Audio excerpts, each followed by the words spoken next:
열방의 선언교회 예배 오신 여러분 환영합니다. 3월 8일 예배를 시작하도록 하겠습니다. 우리 비전을 선포함으로 함께 예배를 시작하도록 하겠습니다. 우리는 잃어버린 영혼을 전도하여 하나님 아버지를 만나게 하며 양육하여 제자로 성장케 하고 하나님을 예배하고 사람들을 섬기게 하여 국내로 파송하여 성교함으로 하나님의 나라를 이루어가는 교회입니다. 아멘.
우리 회개기도로 함께 기도하겠습니다.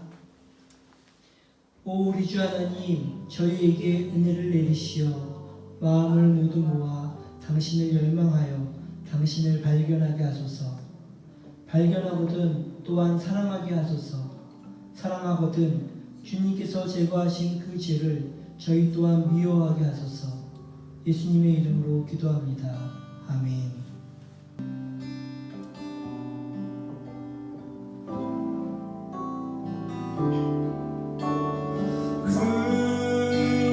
구원하심이 보좌에 앉으신 우리 하나님과 어린 양께 있도다. 구원하심이 보좌에 앉으신 우리 하나님과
성령이 우리에게 임하시면 하나님을 아버지라 부르게 됩니다.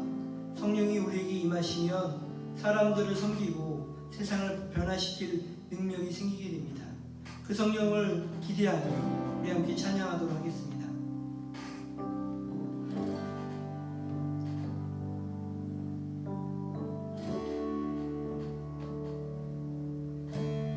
주님의 뜻 알기 원하니 주의 길을 내게 가르치소서. 진리로 날 인도하시고 성령으로 나를 가르치소서. 주의 성령은 선하신 분이니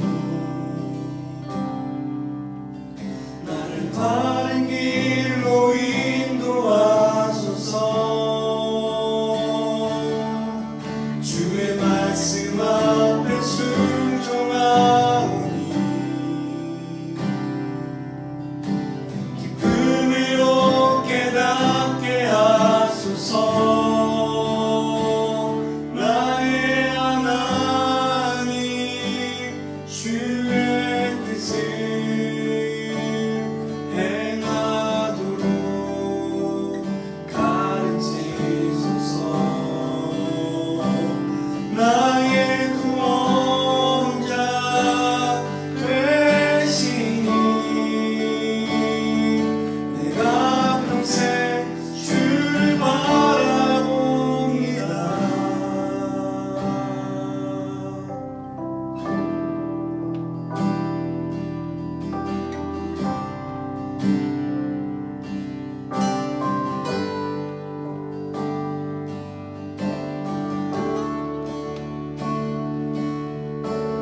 주의 길을 가르치시며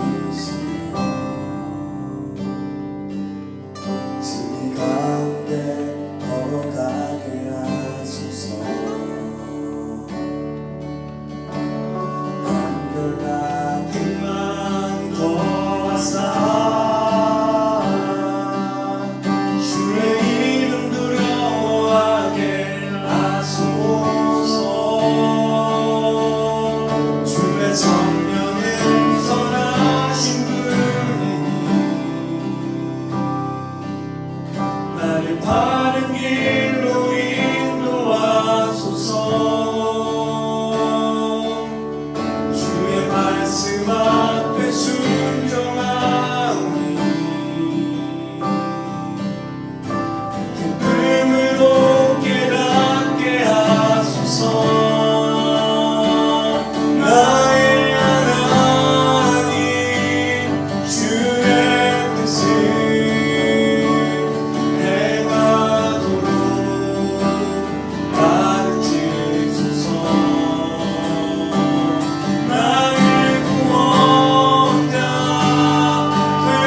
되시니 내가 평생 주를 바라봅니다. 나의 하나님 주의 뜻을 행하도록 가르치소서. 나의 구원자 되시니 내가 평생 주를 바라봅니다. 나의 하나님 주의 뜻을 행하도록 가르치소서. 나의 구원자 되시니 내가 평생 주를 바라봅니다. 이 시간 함께 중보 기도하도록 하겠습니다. 먼저 나라를 위해서 함께 기도했으면 합니다. 코로나19로 인해서 많은 국민들이 어려워하고 두려움 가운데 살아가고 있습니다. 그러나 이 가운데서 믿음으로 나아갈 수 있는 우리가 될 수 있도록, 그리고 많은 어려움을 있는 사람들에게 위로가 될 수 있도록, 그리고 이것을 넘어 우리 그리스도인들이 힘을 내어 살아갈 수 있도록 함께 기도했으면 합니다. 기도하겠습니다. 하나님, 이 나라를 인도하여 주시옵소서. 여러 가지 상황 가운데 있고 힘든 가운데 있지만 하나님, 우리가 무엇을 해야 할지 알게 하여 주시옵소서. 두려워하고 불안한 마음이 아니라 하나님, 우리가 믿음으로 담대하게 나아갈 수 있는 것을 될 수 있도록 주께서 인도하여 주시옵소서. 하나님, 그 일들을 통해 하나님께서 하고자 하신 그 일들이 저희를 굉장히 넘어가고 하나님 인도하여 주시옵소서. 아버지, 기도합니다. 이 가운데 이 일들을 통해 우리가 배우게 하신 바 알게 하여 주시옵소서. 주의 은혜를 구하오니 하나님, 우리에게 은혜를 베풀어 주시옵소서. 함께 기도하기 원합니다. 가정을 위해서 기도하겠습니다. 믿음 가운데 더욱 성장할 수 있는 가정들 될 수 있도록, 그래서 더욱더 하나님 앞에 나아가며 담대함으로 나아갈 수 있는 가정 될 수 있도록, 우리의 가정의 문제 가운데 하나님의 은혜가 있도록 우리 함께 기도하도록 하겠습니다. 기도하겠습니다. 하나님, 우리의 가정을 하나님께 내려놓습니다. 여러 가지 어려운 문제들이 하나님 많습니다. 그것을 고백하고 나아가오니 하나님 위로하여 주시옵소서. 우리에게 필요한 것은 주의 은혜입니다. 주의 은혜 가운데 살아가게 하여 주시옵소서. 주의 능력 가운데 살아갈 수 있는 우리에게 하여 주시옵소서. 하나님, 믿음을 나아가시고 우리들 가운데 주님 인도하시밖에 없습니다. 아버지, 주의 은혜가 필요하오니 주의 은혜를 우리에게 베풀어 주시옵소서. 하나님, 우리에게 함께 하셔서 우리의 생각이 아니라 하나님의 생각을 품을 수 있는 우리들이 될 수 있도록, 그런 가정 될 수 있도록 주께서 인도하여 주시옵소서. 아버지, 기도합니다. 인도해 주시옵소서. 네, 함께 마지막으로 기도했으면 합니다. 미국에 있는 열방에 서는 교회와 두드림 교회와 필리핀에 있는 교회를 위해서 함께 기도했으면 합니다. 이 세 교회가 하나님의 뜻을 향해서 활기 있게 나아갈 수 있는, 그리고 정말 하나님의 뜻을 이루기 위해서 지역 가운데 나아가는 교회가 될 수 있도록 함께 기도하겠습니다. 하나님, 미국 교회를 위해서 기도합니다. 또 필리핀 교회를 위해서 기도합니다. 하나님께서 우리에게 주신 비전이 있습니다. 그 비전을 이루게 하여 주시옵소서. 제자를 삼아서 하나님 온 열방 가운데 하나님을 향해서 나아가는 사람들로 만들어 주시옵소서. 아버지, 정말 우리의 비전처럼 아들로 예배하고 제자로 좋은 세상 만들어가길 기대합니다. 우리 가운데 이루어 주시옵소서. 하나님, 하나님의 은혜가 필요하오니 이 비전을 이룰 수 있는 우리들 되게 하여 주시옵소서. 아버지, 기도합니다. 아버지, 주를 바라보니 우리를 인도하여 주시옵소서.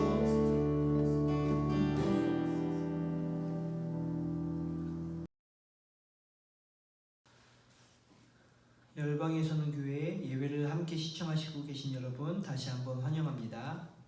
여러분의 사랑을 느낄 수 있는 한 주였습니다. 여러분의 구독과 좋아요 감사합니다. 이렇게 온라인으로 예배를 드리다 보니 얼굴을 함께 보고 예배하는 것이 얼마나 큰 힘이 되는가를 다시 한번 느낄 수 있는 한 주였습니다. 다음 주에는 함께 모여서 예배 드릴 수 있기를 정말로 소망합니다. 우리는 지금까지 모세오경을 살펴보고 있습니다.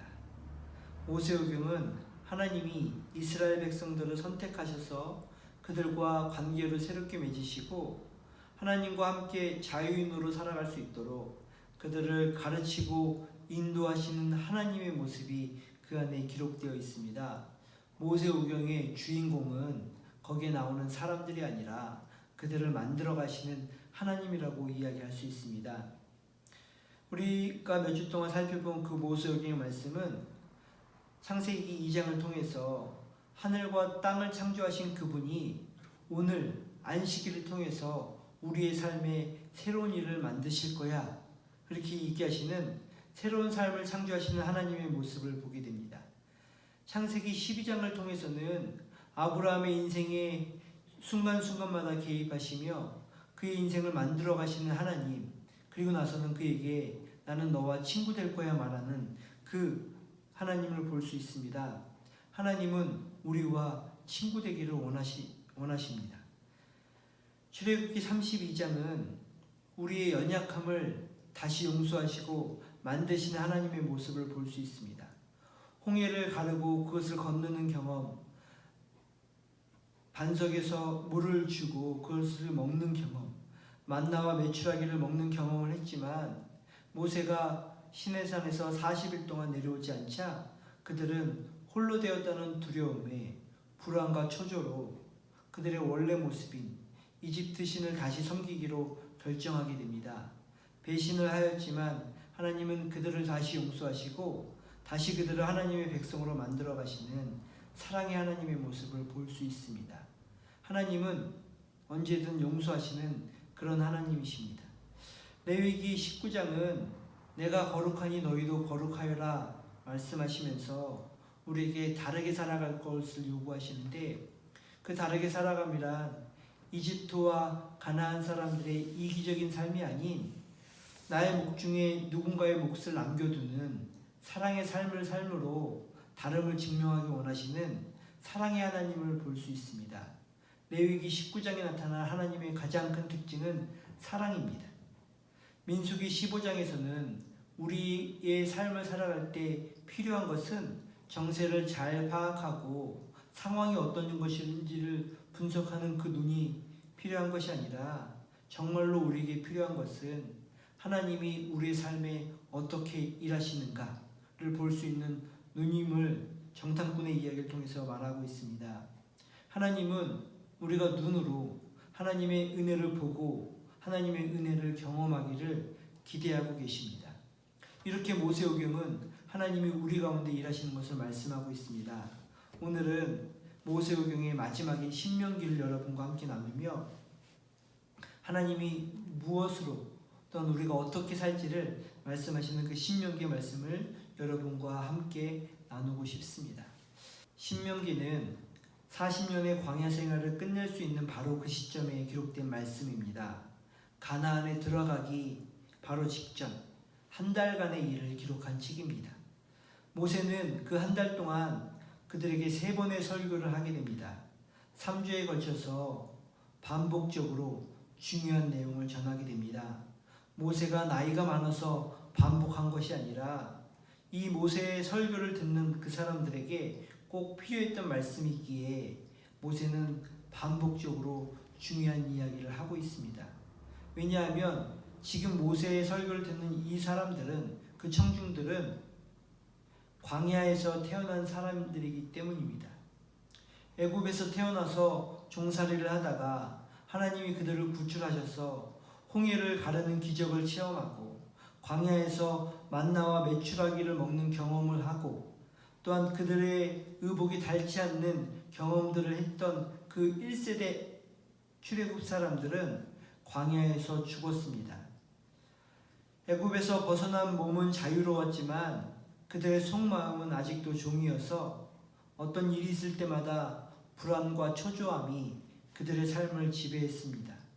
앞으로 나아가기보다는 뒤로 돌아가는 것을 더 좋아했고 하나님의 일하심을 보기보다는 앞에 있는 적의 거대함만 보였습니다.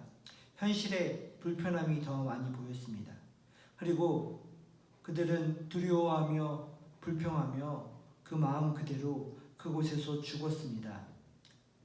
지금 모세의 설교를 듣는 이 사람들은 그 사람들의 자녀들입니다. 2세대 사람들입니다. 40이 안 된 청년에 속한 사람들입니다. 광야에서 태어나 광야에서 자랐습니다. 떠돌아다니는 것이 익숙했고 두려워하며 초조한 모습을 보이는 부모를 보고 자란 사람들입니다. 그들이 갑자기 시간이 되었다고 가나안에 들어간다고 갑자기 용감해지거나 믿음으로 나아갈 수 있을까 생각해 보게 됩니다. 모세도 그것이 불안했을지 모릅니다. 모세뿐만 아니라 그 설교를 듣는 그들조차도 우리가 과연 가나안에 들어갈 수 있을까? 우리 부모와 다르게 우리 정말 믿음으로 살아갈 수 있을까? 정말로 가나안에 들어가 전쟁에서 승리할 수 있을까? 의심했을지 모릅니다.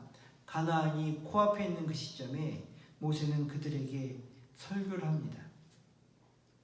설교를 하는 모습이 참 멋있습니다. 불안하니 초조하니 모세는 그들에게 설교를 합니다. 설교는 그런 힘이 있습니다. 설교를 하는 것은 참 좋은 일인 것 같습니다. 가장 두려울 때 그리고 실제로 맞서야 할 때 다른 방법을 찾는 것이 아니라 모세가 했던 것은 말씀을 찾는 일이었고 말씀을 그 사람들에게 이야기하는 것입니다. 신명기에서의 모세는 그 두려움을 이길 수 있는 말씀으로 사랑을 이야기합니다. 신명기는 율법에 관한 책이 아니라 그 내용을 더 자세히 살펴보면 사랑에 관한 책입니다. 두려움 가운데 앞으로 나아갈 수 있는 힘은 사랑이라고 모세가 말하고 있습니다. 사랑의 5가지 언어라는 책이 있습니다. 그 책에서는 우리가 서로 사랑을 하고 사랑받는 방식이 서로 사람마다 다르다고 말을 합니다. 인정하는 말, 함께하는 시간, 선물, 봉사, 스킨십 등 크게 5가지의 방식이 있어서 어떤 사람들이 어떻게 서로 사랑을 주고 받는지 분석해보고 함께 제대로 하자라고 말하고 있습니다. 함께하는 시간이 사랑의 언어인 사람에게 아무리 선물을 많이 주거나 그 사람을 위해서 봉사를 해줘도 그 사람은 사랑을 받는다는 느낌을 받지 못한다고 말합니다. 그 사람에게 필요한, 그 사람이 알아들을 수 있는 사랑의 방식으로 주어야 서로 사랑한다는 것을 확인할 수 있다고 말하는 책입니다. 신명기는 어쩌면 하나님의 사랑의 언어를 모세가 말해주고 있는 말씀입니다. 하나님이 우리를 어떻게 사랑하시는지, 그리고 하나님은 우리에게 어떻게 사랑받고 싶으신지를 기록해 놓은 책이 신명기라고 말할 수 있습니다. 모세의 첫 번째 설교는 하나님이 우리를 어떻게 사랑하시는지를 보여주고 있습니다. 우리를 억눌리고 두려워하는 종의 모습에서 벗어나 사랑하고 사랑받는 사람으로, 온전한 하나님의 형상을 가진 사람으로 구원해 주십니다. 하나님의 사랑의 방식의 첫 번째는 우리를 구원해 주시는 것입니다. 하나님의 백성으로 만들어 주십니다. 우리를 구원하시는 그것이 하나님의 사랑의 방법입니다. 그리고 두 번째로는 우리를 구원한 그 하나님이 이제 우리에게 새롭게 살 땅을 주십니다. 그리고 땅을 주신 후에 우리가 어떻게 그곳에서 행복하게 살 수 있는지 율법을 주십니다. 신명기에 나타난 하나님의 사랑의 방식은 우리를 구원하시고 그런 다음에 우리에게 땅을 주시고 그런 다음에 그곳에서 어떻게 하면 행복하게 살 수 있는지 방법을 알려주시는 것이 하나님의 사랑의 표현이었고 방법이었습니다. 그것에 대한 이야기를 첫 번째 설교에서 모세는 말하고 있습니다. 그 다음 설교에서 모세는 하나님께서 받기 원하시는 사랑이 무엇인지를 말하고 있습니다. 구체적인 방법을 제시하고 있습니다. 첫 번째로는 그의 계명을 지켜라 라고 말하고 있습니다. 다른 말로 하면 하나님께서 알려주신 행복하게 살아가는 방법 그대로 살아봐라 라고 말하고 있는 거죠. 교육에 대해서, 가정에 대해서, 정치에 대해서, 그리고 함께 관계 맺는 부분에서, 아니면 예수라는 부분에서 어떻게 행복하게 살 수 있을지를 하나님이 그 기준을 제시해 줍니다. 이렇게 살게 되면, 이것을 목표로 살게 되면 우리는 행복하게 살아가게 될 거야. 하나님의 백성으로서 살아갈 수 있어 라고 하나님이 말씀하시는 거죠. 그러니 우리가 하나님을 사랑하는 방법은 그 계명대로 지켜서 우리가 행복하게 살아가는 것입니다. 둘째로는 하나님과 우리 사이에 다른 것을 두지 않을 때, 즉 의상 숭배를 하지 않을 때 하나님은 우리가 사랑한다는 것을 확인할 수 있습니다. 성경을 보면 하나님과 우리 사이에서 하나님이 우리를 사랑하지 않는 것이 아니라 보통 우리가 하나님의 사랑을 배신하고 하나님과 우리 사이에 다른 것을 두게 됩니다. 그것을 성경에서는 우상 숭배라 얘기하며 우리 사이를 갈라놓는 그것을 없게 하자. 내가 우리 사이가 정말 친할 때 우리가 서로 사랑인 줄 알 거야 라고 말씀하고 있습니다. 당연한 이야기지요. 세 번째로는 정말로 하나님을 좋아한다면, 그리고 하나님을 사랑한다면 그 하나님을 너희 자녀에게 가르쳐라. 자녀에게는 가장 좋은 것을 주고 싶은데 너희가 자녀에게 하나님을 가르칠 때 너희가 나를 사랑하는 줄 알 것 같아 라고 말씀하시는 거죠. 이것을 한마디로 요약하면 신명기 6장 5절의 말씀으로 요약할 수 있습니다. 우리 함께 읽어보도록 하겠습니다. 당신들은 마음을 다하고 뜻을 다하고 힘을 다하여 주 당신의 하나님을 사랑하십시오. 이것이 하나님이 우리에게 받고 싶은 사랑의 방식이었습니다. 마음을 다하고 뜻을 다하고 힘을 다하여 하나님을 사랑하는 것. 이 말은 다른 말로 이야기한다면 하나님을 사랑해서 나의 마음, 나의 관심 가는 것들이 하나님이 무엇을 기뻐하시는가 그것을 알아보고 거기에 온통 관심을 갖게 되는 것이라고 말할 수 있습니다. 하나님을 사랑해서 나의 머릿속에서 생각하는 것, 나의 머릿속에서 떠오르는 것이 하나님이 어떻게 하면 좋아하실지를 알게 되는 그 생각들을 내가 갖게 되는 것, 그것이 뜻을 다하여 하나님을 사랑하는 것입니다. 나의 마음속에 생기는 감정들이 내 마음대로 흘러가도록 내비두는 것이 아니라 하나님이 기뻐하시는 감정이 무엇일까 생각해보며 그 감정을 나의 감정 상태로 만들려고 노력하는 것, 그렇게 훈련하는 것, 그렇게 하나님 앞에 나아가는 것, 그것이 하나님을 사랑하는 방식이라고 말하고 있습니다. 하나님은 우리를 구원하시고 살 터전과 방법을 제시하시고 우리가 그에 답게 살아갈 때 하나님은 사랑하고 사랑받는다는 걸 확인할 수 있다고 신명기를 통해서 말씀하고 있습니다. 하나님을 사랑하는 것에는 힘이 있습니다. 오늘 함께 볼 또 다른 말씀은 모세의 마지막 설교에 들어있는 말씀입니다. 이 설교를 마지막으로 모세는 이스라엘 백성들과 헤어지게 되고 죽게 됩니다.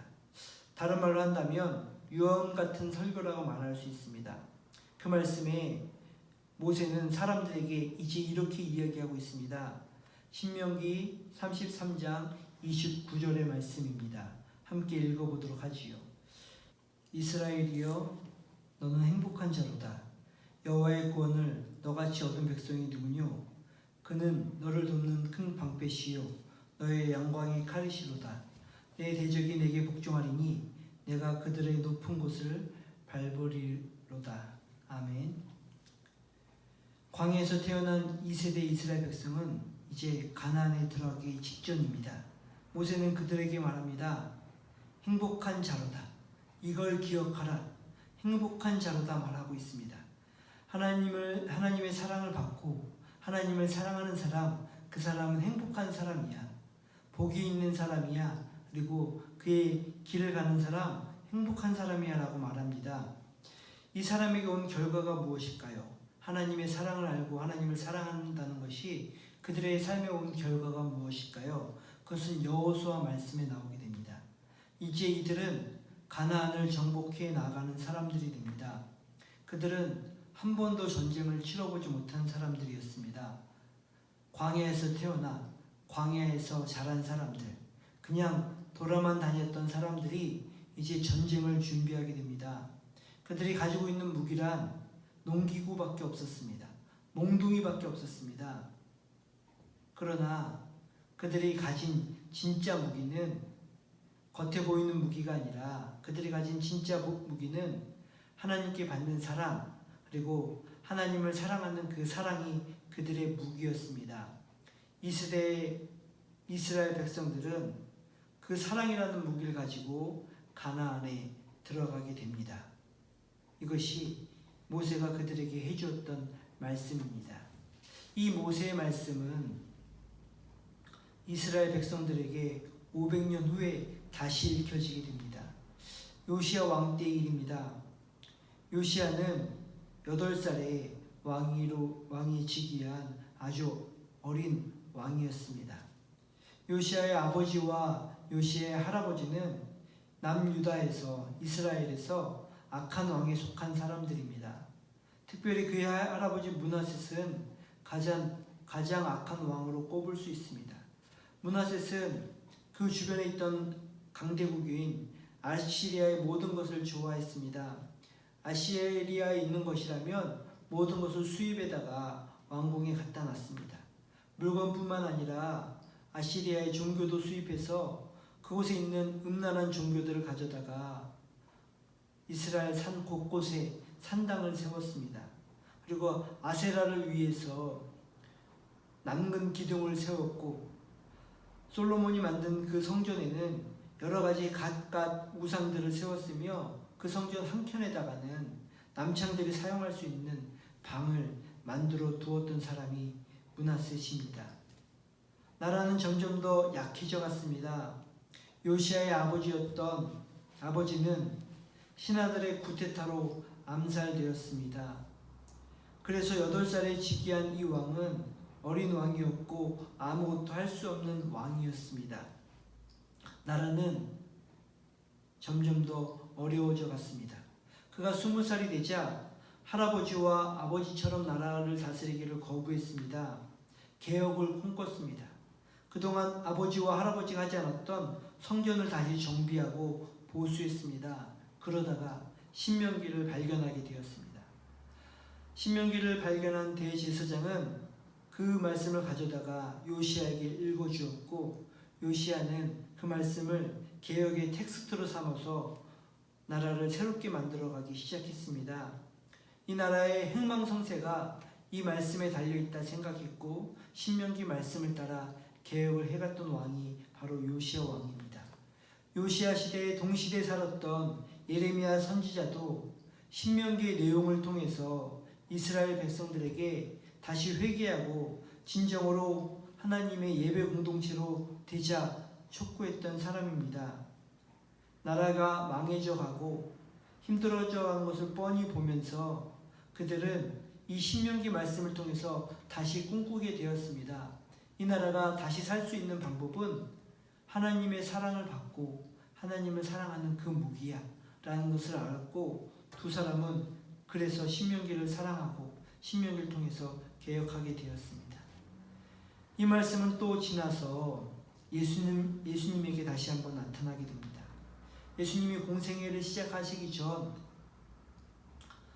광야에서 사탄에게 유혹을 받으실 때 사탄을 대적할 수 있었던 말씀이 바로 신명기에 나오는 말씀이었습니다. 빵으로 살아야 돼, 권력으로 살아야 돼, 인기로 살아야 된다고 유혹하는 그 말씀에 하나님의 말씀으로 살 수 있어, 하나님의 영광을 위해서 살 수 있어, 그것이 우리를 더욱더 행복하게 만들어줘 라고 말씀하셨던 예수님의 그 말씀이 바로 신명기에 있는 말씀이었습니다. 그것뿐만 아니라 하나님의 나라를 가까이 갈 수 있는 방법으로 예수님은 마음을 다하고 목숨을 다하고 내 뜻을 다하고 힘을 다하여 하나님을 사랑하고 이웃을 사랑하라고 말씀하고 있습니다. 예수님을 통해 우리에게 나타난 하나님의 나라는 신명기에 나타났던 그 말씀과 동일한 말씀이었습니다. 이 세 시대의 공통적인 말씀은 신명기를 통해서 하나님의 사랑을 확실히 알고 하나님을 확실히 사랑하는 그 사랑이 있음을 보게 됩니다. 가나안에 들어가는 이스라엘 백성들은 무기도 없고 아무것도 없었지만 힘이 있었습니다. 그들 마음속에 에너지가 있었습니다. 걱정보다는 담대함이 있었고 그의 부모들과 다르게 불안과 초조보다는 행복한 마음으로 가나안에 나아갔습니다. 전쟁을 앞두고 모두 할례를 받을 정도로 담대함을 보여준 사람들이 이스라엘 백성들이었습니다. 개혁을 시작한 요시아와 예레미야는 힘이 있는 사람이었습니다. 암살의 위험에도 개혁을 굽히지 않고 신명기 말씀대로 나아갔던 요시아. 많은 사람들이 반대로 예언하지만, 그리고 사람들에게 미움을 받지만 담대하게 하나님의 말씀을 전할 수 있었던 예레미야. 그들이 본 말씀은 신명기였습니다. 예수님이 전한 하나님의 나라는 당연히 희망이 있고 힘 있는 나라였습니다. 비록 십자가의 죽음으로 끝난다 할지라도 예수님은 담대하게 그 나라를 만들어갔고 십자가를 통하여서 그 나라를 만들어 가셨습니다. 오늘 이 예배를 드리는 여러분의 상황이 어떠합니까? 어쩌면 가나안에 들어가 전쟁을 해야 되는데 무기가 없는 이스라엘 백성과 같을 수 있습니다. 어쩌면 너무 무너져서 회복하지 못할 것 같은 요시아와 예레미야의 상황과 비슷할 수 있습니다. 그분들에게 이 모세의 말씀을 함께 나누고 싶습니다. 이스라엘이여, 너는 행복한 자로다. 이것이 우리가 살아갈 수 있는 힘이며 새로운 힘임을 말하고 있습니다. 이스라엘 백성들에게, 그리고 요시아에게, 그리고 예수님에게 나타났던 그 힘이 오늘 이 말씀을 읽고 한 주간을 살아갈 우리에게 다시 나타나기를 축원합니다. 함께 기도하겠습니다.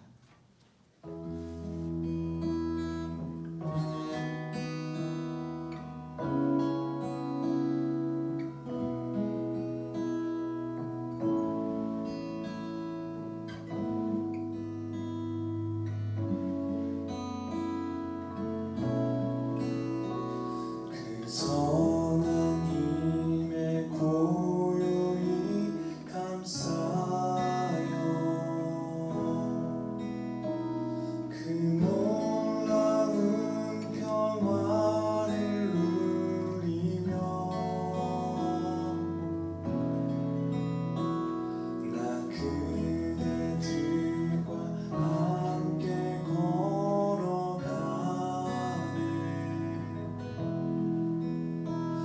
나 그대들과 하늘을 여네. 지나간 어둠의 날들이 무겁게 내 영혼 짓눌러도 오 주여 우릴 외면치 마시고 약속의 구원을 이루소서. 그 선한 힘이 우릴 감싸시니 믿음으로 일어나길 기대하네.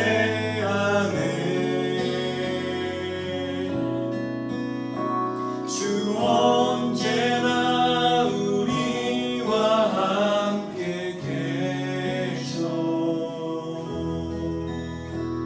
하루 또 하루가 늘 새로워. 주께서 밝히신 자극 촛불이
주기도문으로 오늘 예배를 마치도록 하겠습니다.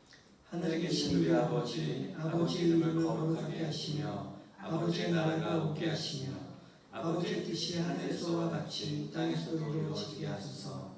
오늘 우리에게 일용할 양식을 주시고 우리가 우리에게 잘못한 사람을 용서하여 준 것 같이 우리 죄를 용서하여 주시고 우리를 시험에 빠지지 않게 하시고 악에서 구하소서. 나라와 권능과 영광이 영원히 아버지의 것입니다. 아멘.